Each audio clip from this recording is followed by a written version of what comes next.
Although the Ottomans had managed to force the vassalization of Moravian Serbia during the aftermath of the Battle of Kosovo, casualties in that battle had been massive, and as a result, a power vacuum had arisen in the Balkans. With its armies in southeastern Europe severely depleted, and its former sultans slain on the battlefield, the Ottoman Empire, under its new sultan Bayezid I, was in a state of uncertainty and more vulnerable to outside invasions from its hostile neighbours in the Balkans and Anatolia than in any previous period in the country's history. Although the situation in the Balkans was slowly settling down after the climax in hostilities in Kosovo, elsewhere the steady peace that Edirne had crafted between the various Turkic beyliks of Anatolia was slowly falling apart.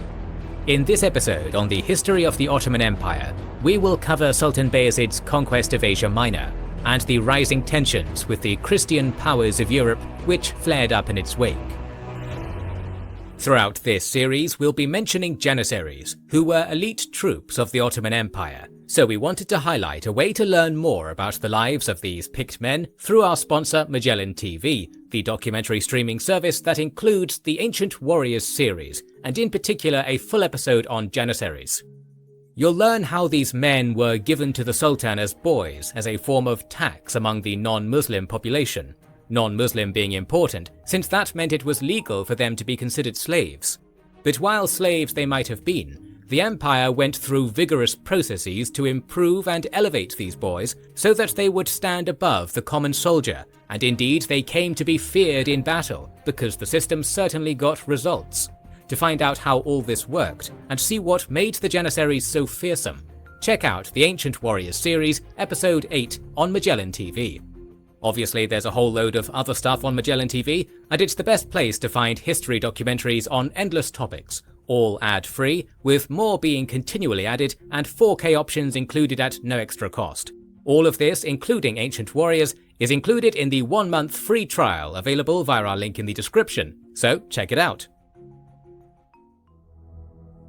During the reign of Murad I, the Ottoman state underwent a major transformation within its military and bureaucratic ranks, as the Timur and Divshirme systems were institutionalized throughout the Sultanate's Balkan territories. With the centralizing Ottoman state relying more on its newly established Balkan political class for governance and war, the independently minded Turkic Ghazi warbands of old, who were present since the days of Osman Ghazi, began slowly losing political influence in Edirne. Many Turkic groups in Anatolia felt that the Ottoman Sultanate had become too sympathetic to the Christian elements of its Balkan holdings, and too hostile to the Islamic Ghazi traditions of old. In addition to the fratricide of the popular Shahzada Yaqub and the decline in the Ottomans' ability to project power in Anatolia after their massive losses at Kosovo, the Ghazi warbands within the Sultanate and the other various Turkic beyliks of Western Anatolia began to become increasingly antsy in their desire to throw off Ottoman overlordship. Seeking to take advantage of the region's political unrest and Murad I's sudden death, during the spring of 1390, the ruler of the powerful Karamanid state, Alaeddin Ali Bey, would conduct a surprise invasion into Ottoman territories. He would be accompanied by the many smaller Turkic beyliks of Western Anatolia, whose allegiance regularly flip-flopped between the Ottomans and Karamanids, seeking to play the two major powers of the region off one another in order to maintain their independence. In a short period of time, the newly formed Turkic coalition would capture the Ottoman buffer towns of Akşehir and Beyşehir, in addition to Kütahya, thus sparking panic in Edirne. The new Sultan of the Ottomans did not stay idle as his domains in Anatolia were being chipped away. First obtaining a fatwa in order to officially declare wars against fellow Muslim states, Bayezid, along with an Ottoman army made out of mostly European vassal troops and his own household troops, would cross into Anatolia with the intent of waging a lightning-fast war in the region. The Ottoman Sultan would also be accompanied by his vassal lords, the newly crowned Serbian royal Stefan Lazarevic, and the junior Byzantine co-emperors John VII and Manuel II. In a single military campaign during the summer and fall of 1390, Bayezid and his armies would conquer the Yamiyanid, Aydinid, Metanesha and Sarukan beyliks in quick succession, absorbing their significant wealth in the process. Moreover, the isolated Byzantine town of Philadelphia, the last imperial town left in Anatolia, was finally transferred to Ottoman rule after a short siege. After wintering in Ankara and resupplying his army, Bayezid resumed his Anatolian campaign the following spring, which resulted in the fall of the Hamindid and Tekke Beyliks, in addition to the reconquest of the towns of Akshehir and Beyshehir from the Karamanids.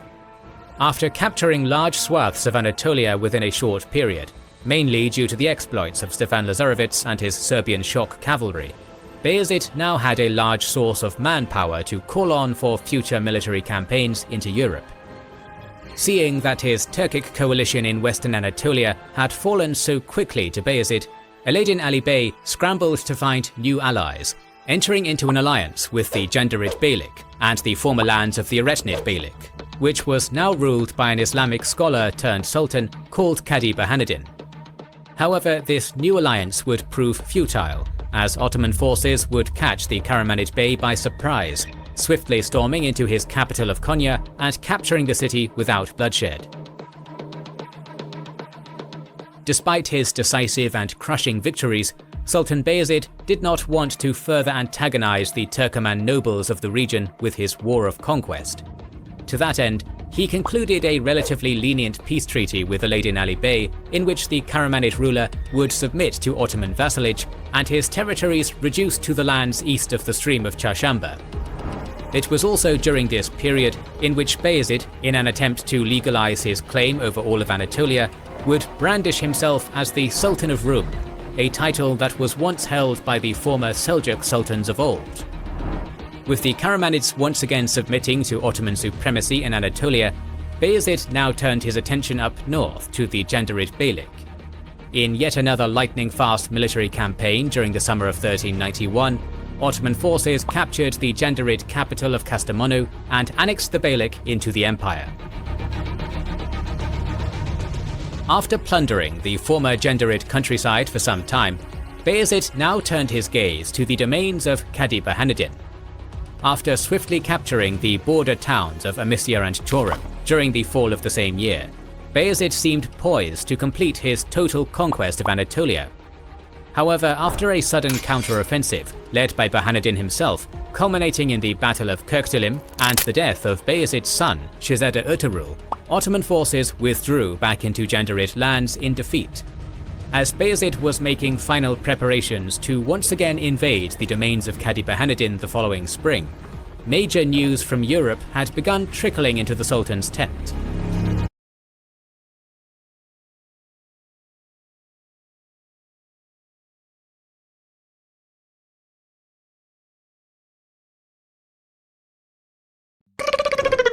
O hello ऐसे ही बैठे हो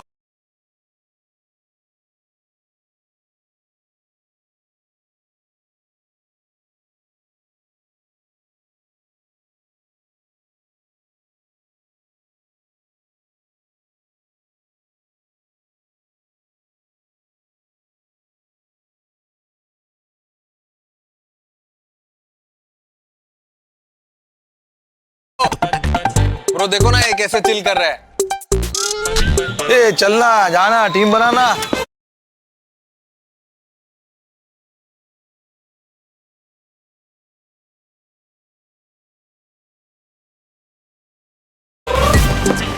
करोड़ों का mega contest है खेलेगा नहीं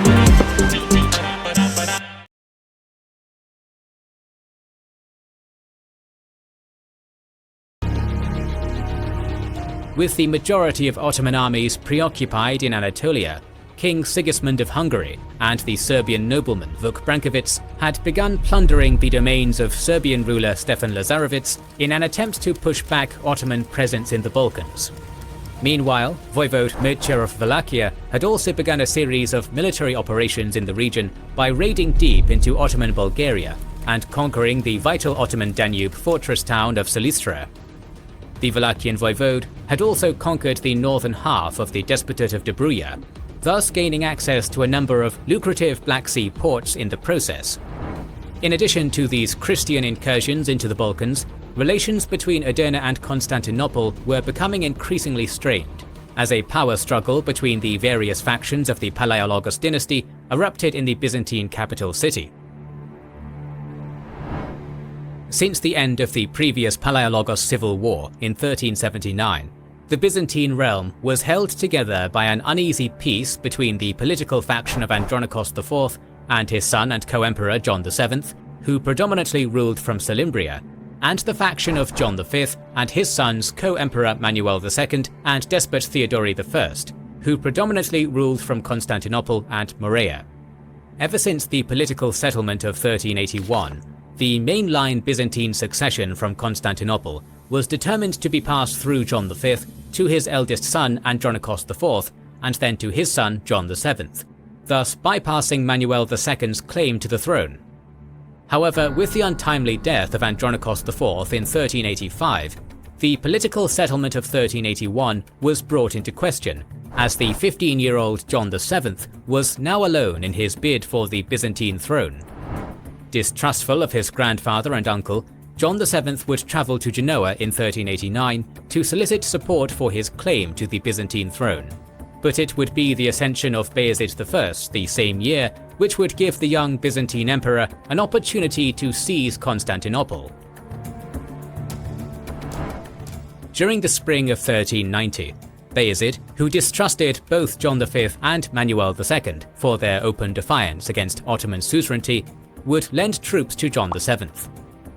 The Ottoman Sultan thought, by supporting the most junior claimant to the Byzantine throne, that he could gain a more trustworthy and dependent ally in Constantinople. Everything went as planned for Bayezid, as John the Younger would swiftly seize Constantinople, but after only 4 months of rule, Venetian forces under Manuel II would retake the imperial city, re-establishing the status quo. After seeing that his plans for the Romans had been thwarted, a furious Bayezid would demand both Manuel II and John V join his Ottoman host for his upcoming Anatolian campaign, along with a minor Byzantine retinue of cavalry. During the subsequent Ottoman military campaign from 1390 to 1391, the two co-Byzantine emperors would serve as de facto political hostages to the Ottoman Sultan. While Ottoman armies were preoccupied with Anatolia, Emperor John V saw a good opportunity to shore up his defences at home and ordered the strengthening of Constantinople's fortifications, particularly the city's Golden Gate complex. After hearing of this news from the Byzantine capital, an enraged Bayezid I would threaten John V with the blinding of his son, Manuel II, if he did not cease the construction project at once. The reluctant 58-year-old would submit to Bayezid's demands before proceeding to shut himself up in his palace in humiliation. In the first months of 1391, the ailing senior Byzantine emperor would die of natural causes after reigning over what was left of the Byzantine realm for more than 50 years. Upon hearing the news of his father's death, Manuel II would slip out of Ottoman captivity from Bursa and rush back to Constantinople before his nephew John VII could claim the imperial throne. Hearing the news of Manuel's escape from his captivity and his coronation in Constantinople, and feeling robbed of the opportunity to pick a Roman monarch of his choosing, a now even angrier Bayezid put forth new demands upon the new Byzantine emperor. The Sultan of the Ottomans would demand for the construction of a Turkic quarter in Constantinople, in addition to a mosque and Islamic cadi to oversee the new settlement. Finishing off his humiliating list of demands for Manuel II, Bayezid would state to the Byzantine monarch, "If you do not accept my orders and do as I command, then shut the gates of your city and govern what lies behind them, for everything beyond the gates belongs to me." A powerless Manuel II would bow down to Bayezid's demands, and 3 months later would be summoned to the Sultan's camp in the former lands of the Jandarid Beylik to swear loyalty to his new liege lord. Although Ottoman relations with Constantinople seemed stable for the moment, the same could not be said about the situation in the Balkans, as Serbian, Hungarian and Wallachian incursions in the region continued plunging deep into Ottoman territory. Putting his military campaign against Cadi Burhanuddin on pause, Bayezid, along with a recently replenished Ottoman army, would begin the march back to Europe in the last months of 1391.